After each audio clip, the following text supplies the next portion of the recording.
Hey guys, today I want to talk about three things that I kind of thought that Korra made a mistake on. I don't mean her, I don't mean her character, I mean the show.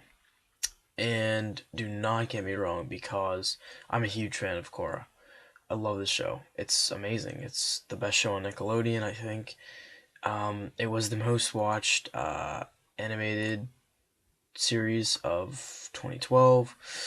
Um, it's a very popular show. Everybody seems to like it, and I love it. I think it's great. Animation's great. Voice actors are great. Um, but I want to talk about three things that were kind of big. It depends how you look at them. But I think they were kind of big differences, and these were things that did affect the show, and I believe kind of had a negative impact on the show.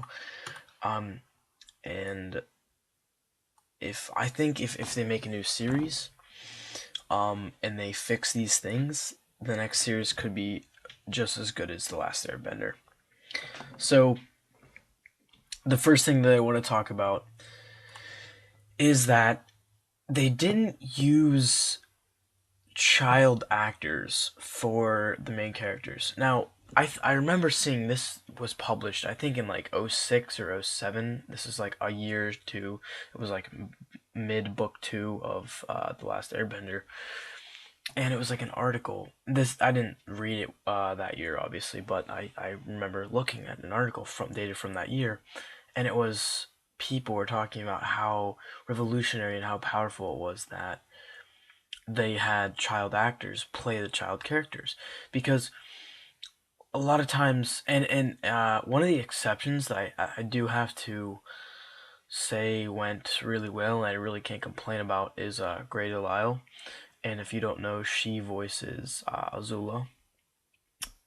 She voiced Azula, and that obviously she's really talented. She does a lot of work for Cartoon Network, Nickelodeon, but um, I don't know. I think that when they have child actors, it makes it feel so much more genuine, and it just like what was her name? Jessie Flowers was Toph.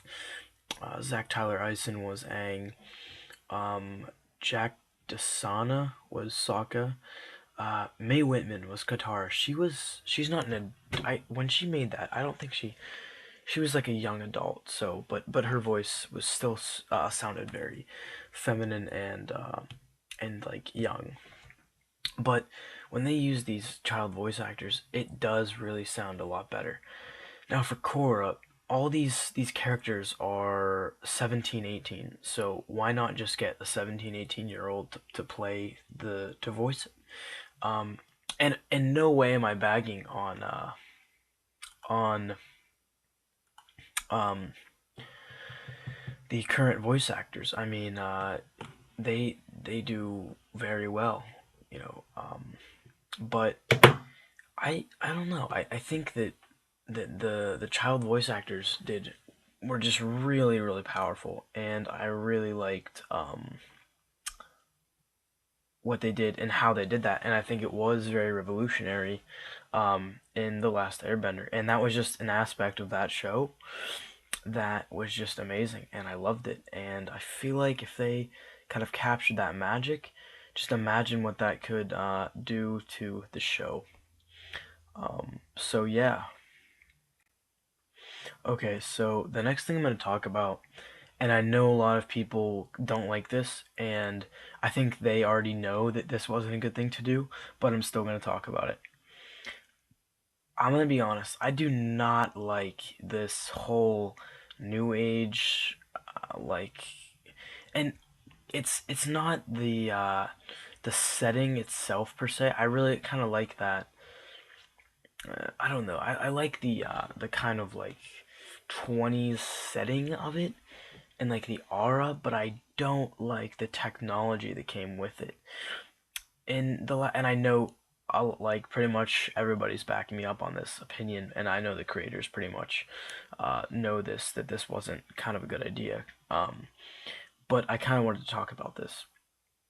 The music that fits the this setting is really beautiful, and they did a really good job on it. The music people.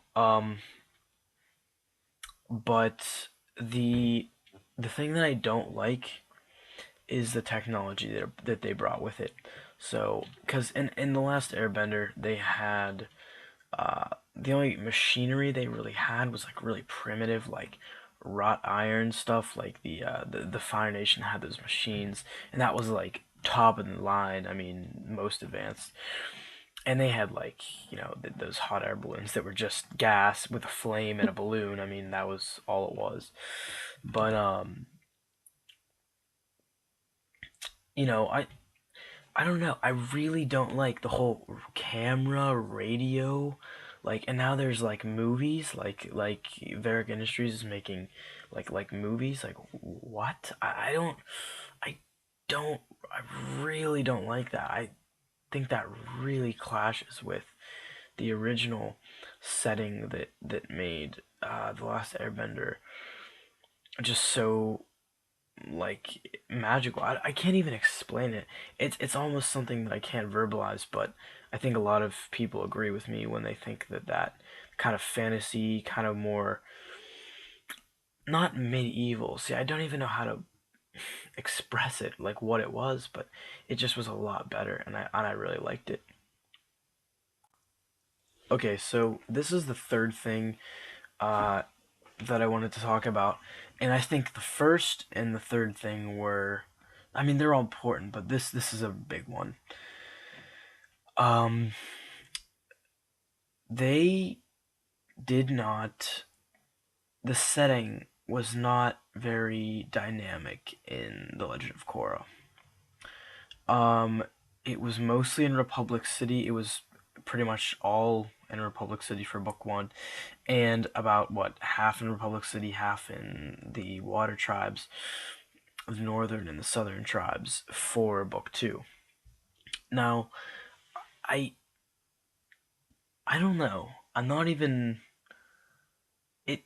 It's again. It's something that I can't even really verbalize, because with uh with the Last Airbender, it was just so beautiful. It was like every episode you just get a new scenery, and they could just do so much with it, and the animators just took that and just completely capitalized on that. And I'm doing a rewatch of the entire series. I just finished book two.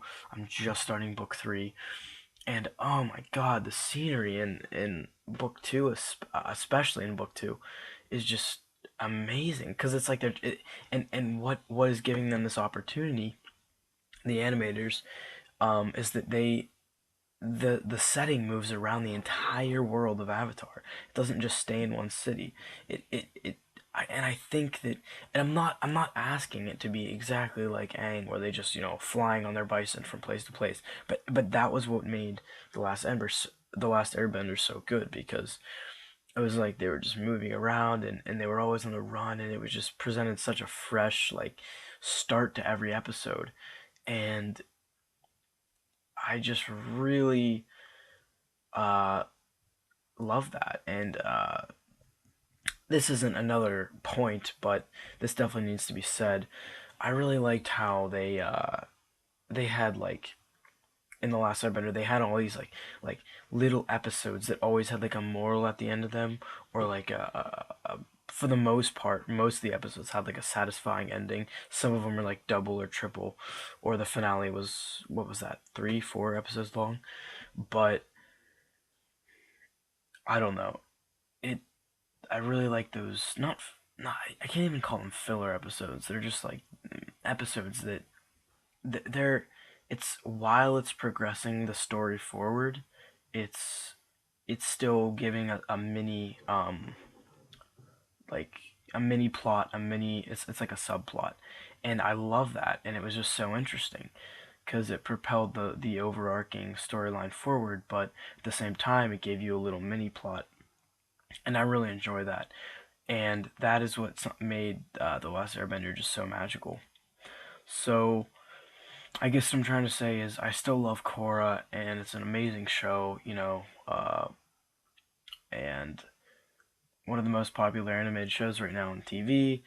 Book 2 and Book 1 both have their grievances, but it's an amazing show overall, and I love the entire. I love Avatar, so The Last Airbender and Korra. But those are things that I really thought that Korra did differently that they should have kept with.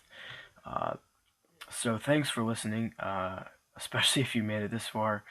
What is this? 10 minutes, 30 seconds. But yeah.